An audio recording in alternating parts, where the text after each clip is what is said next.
In the previous video, we set up our idle and patrol states for our enemy AI. In this video, we will add a chase state, and then in the videos after, we will add the take cover AI state, and that will be interesting to work out how to do that.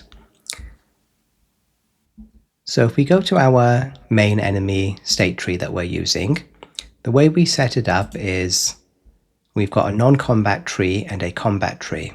And the non-combat tree has got the idle and patrol states, which we just saw working.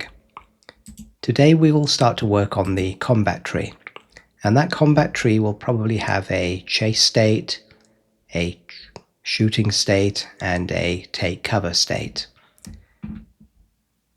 And the way that we'll do that is we'll need to have some way of some perception for the AI to recognize where the player is to trigger the chase state. And the easiest way of doing that will be with an AI perception system on the controller. So we set that up first. We go to our AIC enemy, that's our AI controller that we're using for the enemy AI. And that's where our state tree, the main state tree, is running. We can also add a AI perception component to this. And we can start setting that up.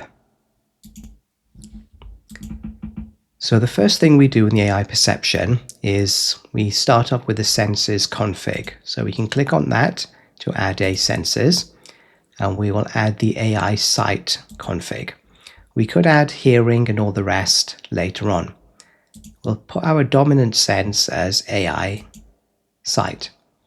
If we drop down on the sight config to the sense, we can now set the radiuses where he sees us and loses sight.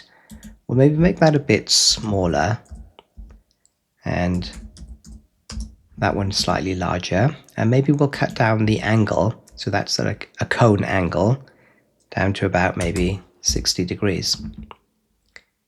In blueprints, you do have to tick all of these on detection by affiliates, as opposed to using them in C++ where you can set those individually. The rest of this we can all leave the same, and that should set up our AI perception system.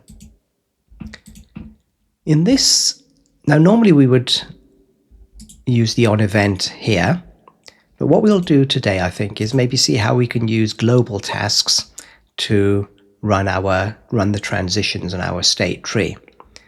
And the way that global tasks work on a state tree is that the global task runs before the tasks on the actual tree itself. So you can use it to set up any references or bindings and event dispatchers as you need.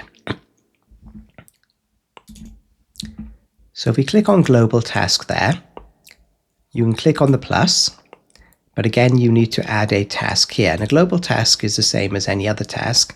It's just that it runs before the main tree tasks run, and it runs continuously while the tree is running. So to create one, we can just go and we could use our same base task, or we can just create our own global task. So we'll just use the state tree task blueprint base, I think. Put that in tasks, and maybe we'll call this our global state tree task, and this is the maybe state manager. And we'll save that, and that will open up. And again, when you go to the override, you have all the override functions that you have in the normal tasks. And the task will again start with the enter state. So from here, we probably want to have references to our AI controller and our actual actor. So we can specify this to be the AIC enemy because that's what our schema is using. And we can set the category to context. We can add a variable for our AI enemy itself, and that will be our BP soldier enemy object reference. And again, we can set the context so it's automatically bound. And we don't need to make them visible with a context tag. So we go back to our enemy main, and here we should now have access.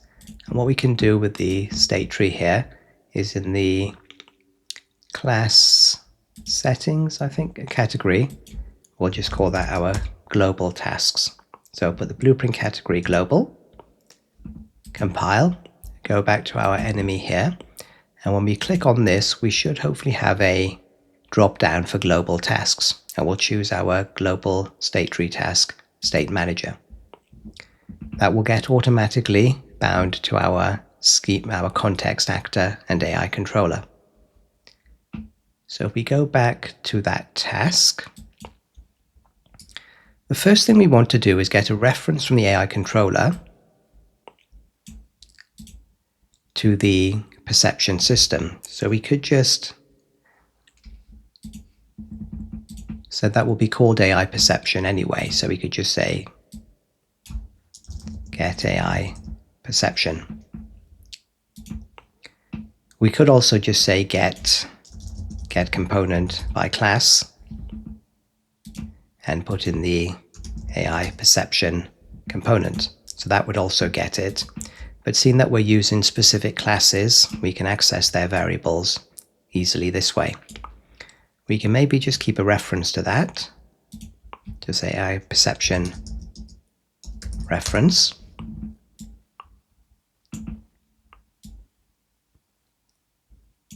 And the main thing we want to do is we want to bind to its event dispatcher. So we set up a function where we can just do some of these bindings.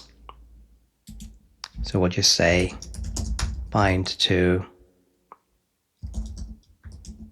dispatchers. We can get our AI perception. We might want to do more of this in the future, so we'll just maybe just put a sequence there. And in the first one, we'll say AI perception reference.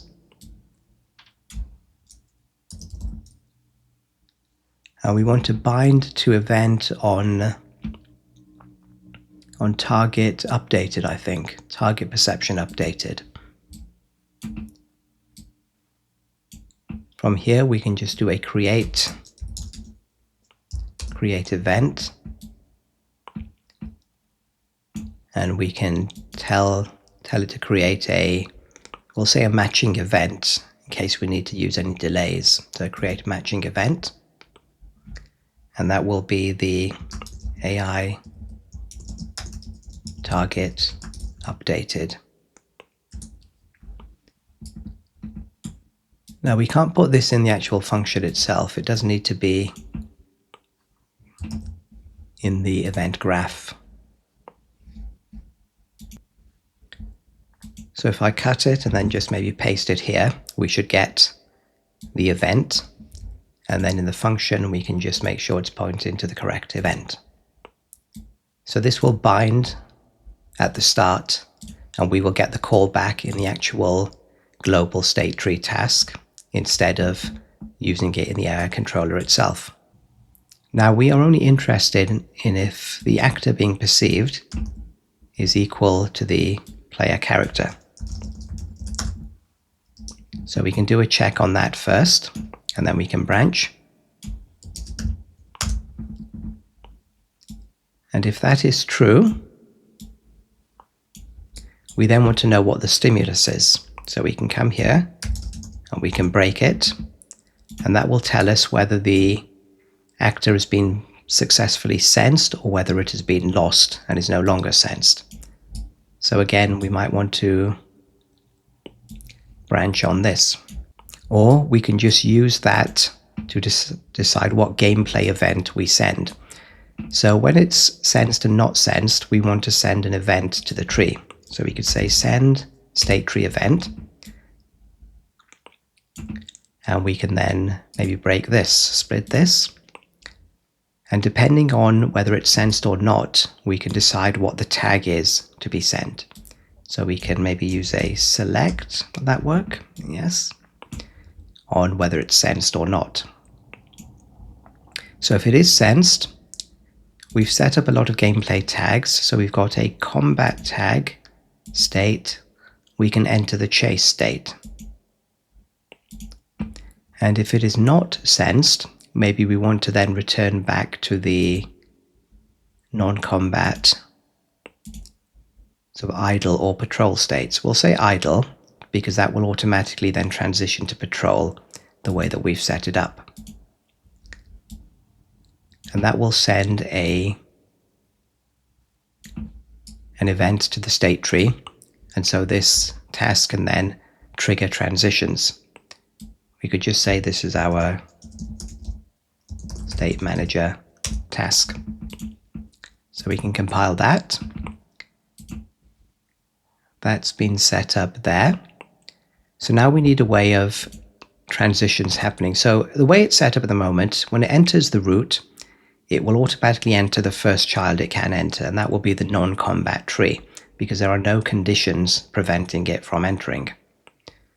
And the non-combat tree at the moment will just transition between idle and patrol states. So we want to be able to add a transition on the root where it can go to the combat tree or to the non-combat tree. So on the root, we'll add a transition. And on the trigger, we will say on event. So trigger on a specific event, which we're sending through the global state manager. The required event, we'll say we'll have a tag. So one tag could be the non-combat idle. And that will transition to the non-combat tree. We'll leave everything else the same there. We'll add another transition. This is our second transition. Again, this will be on event. And this will be in the required event. We'll just add a tag. This will be combat state chase. So when it receives that event, and we're not sending any payloads at the moment, it'll transition to the combat tree. We could add priorities here. Maybe we want that to be of a higher priority. And we could add a delay transition, so it would delay the actual transition, but we'll leave that for the moment. So that should then allow the root to trigger transitions from one tree to another tree, based on whether it's perceiving the player or not. So if we go to our combat tree now, which we've set up as a linked asset here, and we've created our state tree combat. We can double click on that. And so far we don't have any states on there. We've still got the same schema. So the first state we will add, what I might do is maybe give it a sort of a main parent state. So we'll just call that combat state, and then we can add child states to this. And the reason why I'm thinking about that is maybe we want to then use the utility AI for it to decide whether it transitions to the chase state, or whether it shoots, or whether it takes cover, based on some score that we can calculate. So this will just give us more sort of flexibility. So we'll add a state, add a child state, and this will be our chase state.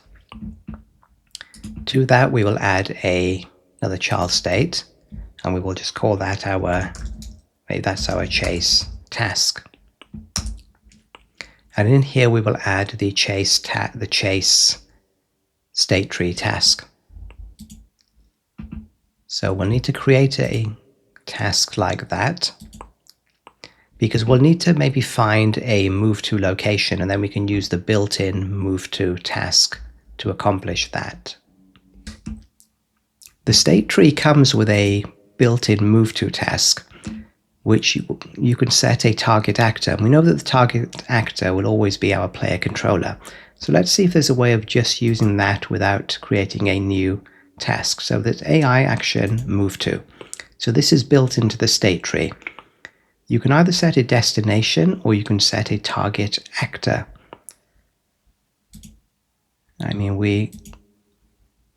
Unfortunately, you can't pick an actor from the scene, even though it says you can.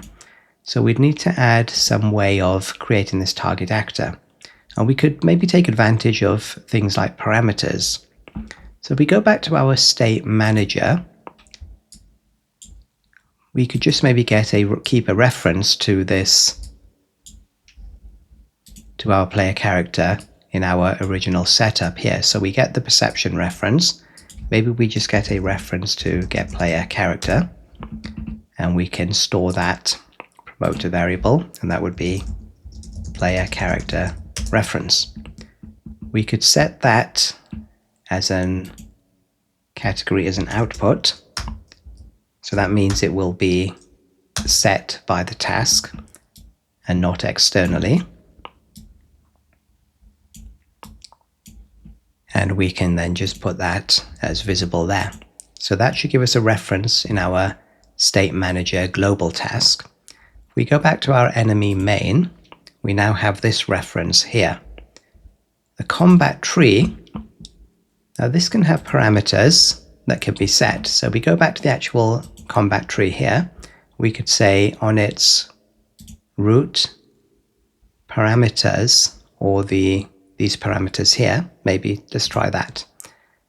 We could set this as a reference to an actor, object reference. We can try to rename it. This is our player character reference. We can compile that. Then we go back to our main enemy tree. We should have, so here, when we click on the combat tree, that reference we created is exposed. We can click on it, and then we can see, can we bind that? So we go to the drop down in the player character reference. From the global state tree state manager, we now get access to the player character reference. So that should be set here, which means that when we go back to our state tree combat, that will be set automatically. And on the actual task, the move to task, we should be able to set the target actor to our built-in parameters player character reference. So that will then use this as the target actor. We put the radius maybe 100 or a bit further away. Destination move tolerance, I think everything else we can leave as the same. So if this works correctly, once it enters the combat tree at the root, it will go to the combat state, then enter the chase state, then enter the chase task, which will use the player character reference as a target and move towards it. Once it reaches, we then need to tell it what to do. So at the end, when it reaches, it will go back to the root. The root here means it will go back to the root here, and then it would probably go back into the non-combat tree instead of staying in the combat tree. So in the actual combat tree, at the end of chase task, we probably just wanted to keep staying in the combat state unless it receives an event to exit. So on the transition, we can give it a rule. So on state completed, we'll tell it to go back to the combat state, which is the main parent. That means it will stay in here and just go round and round, chasing us for as long as we are being perceived. And here we said we are setting up the reference to the AI perception. We do need to make sure we haven't called this bind to dispatchers. So let's add that here, because that will bind to the AI perception update on the AI controller as we set up in the actual function itself. So all things being equal, and if we just put a debug on our chase state, say our combat state here, put a debug task. So these are built-in tasks, debug text task, and we'll call that combat state. and the reference actor will be our actor. Maybe make that a bit bigger and give that a different color. So now we can maybe try to test that out. So if I play, so idle state it begins at, now it sees us, it perceives us, so it enters the combat state. It loses perception, it goes back to the idle, and then the patrol state. And if it perceives us again, it enters the combat state and starts chasing us. So we've got that up and running. So our state trees are now fleshing out a bit better. The other thing we might want to do though is when it enters the combat state is maybe we want it to change its actual posture, which is not something we've done because we do have a aiming posture as well. Maybe when it's chasing us, instead of the gun being low, it brings it into the standing aiming posture. So we'll also need to set that up as well. The way we did this in the non-combat tree is that on the states that we were using, like the ST state tree task idle, we put in the locomotion gameplay tag into the base task. And this is probably an example of where we might have gone wrong. We should have had a dedicated task for changing postures rather than combining it with another functional task. So if we go back and find our base task that we were using, base task AI tree. And this is our base one. Let's open that. And we created this locomotion gameplay tag in the base task, which I think we should probably get rid of here, and then we can create a separate task that can change the posture of the character, which does inherit from the base task. So the first thing I'm going to do is just remove this from the base, actually just remove the variable from the base task AI tree. Is it a task? We'll say yes. Hopefully it won't break anything. We go back to our non-combat. It will be removed from the variables that you can set, but that should hopefully not matter. And we can just create another base task, another task that is a child of the base task AI tree. Put that there, and we will just call this our state tree task change posture. Save that. In here we will add that locomotion gameplay tag as the variable. Put that as a gameplay tag.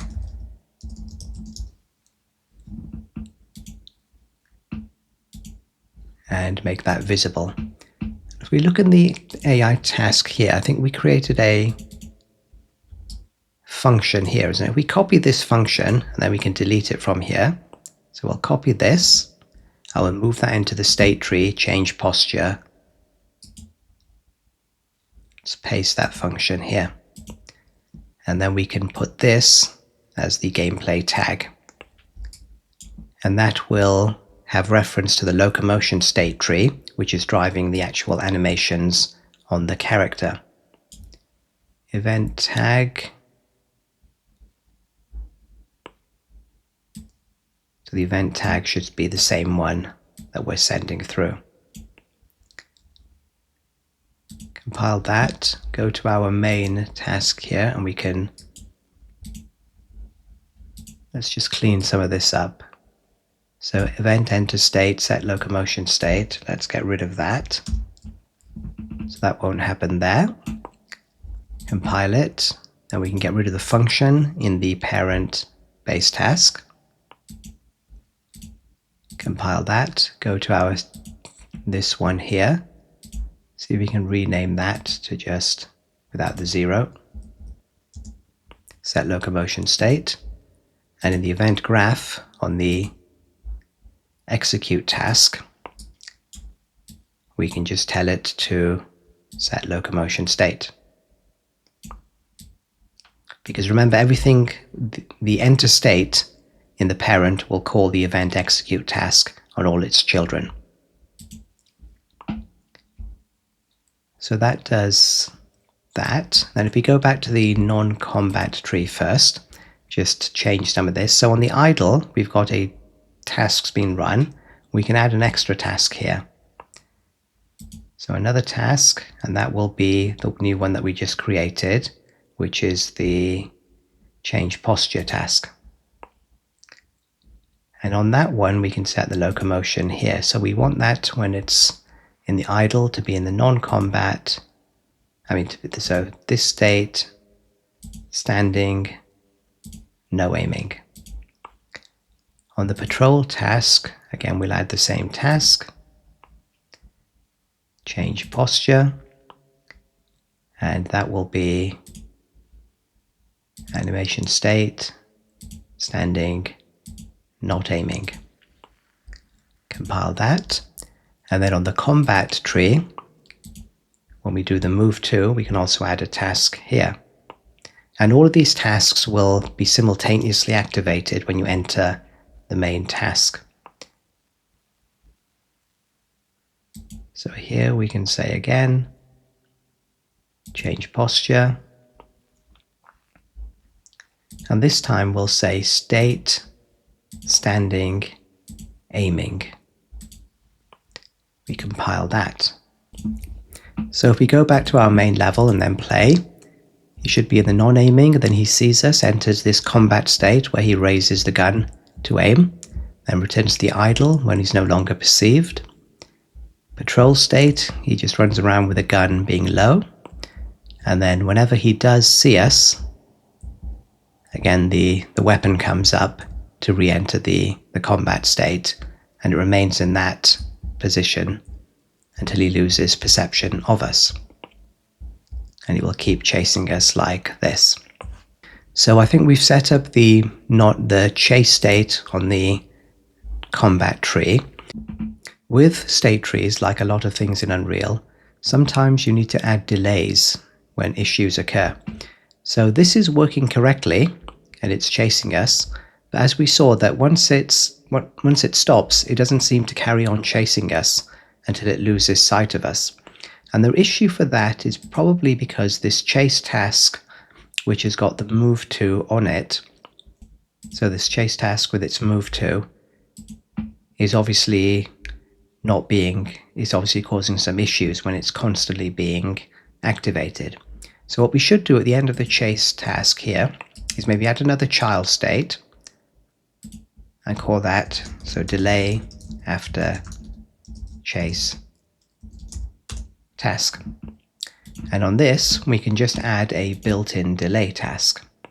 So we'll put in a delay, and we'll say maybe just for 1 second, and then when that completes, on state completed, it will go to the combat state. And the chase task, when it completes, instead of the combat state, it will go to the delay after chase task.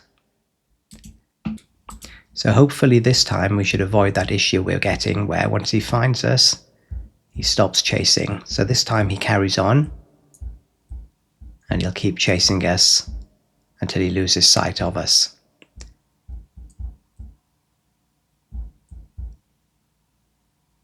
So that's working better now. And then again, when he loses sight, he returns to the idle and patrol until he perceives us again. So that should be the combat state with the chase dealt with. And now we'll need to start adding the take cover and the shooting states. And we've looked at how we can use global state tasks. So a global task there just to set up references to bind to events and so on. And we've also looked at how we can take advantage of parameters in our linked asset trees to send data from the main tree, like we're doing here, player character reference, which is bound to the global task. So hopefully that deals with this tree, and in the next videos we'll look at the other states.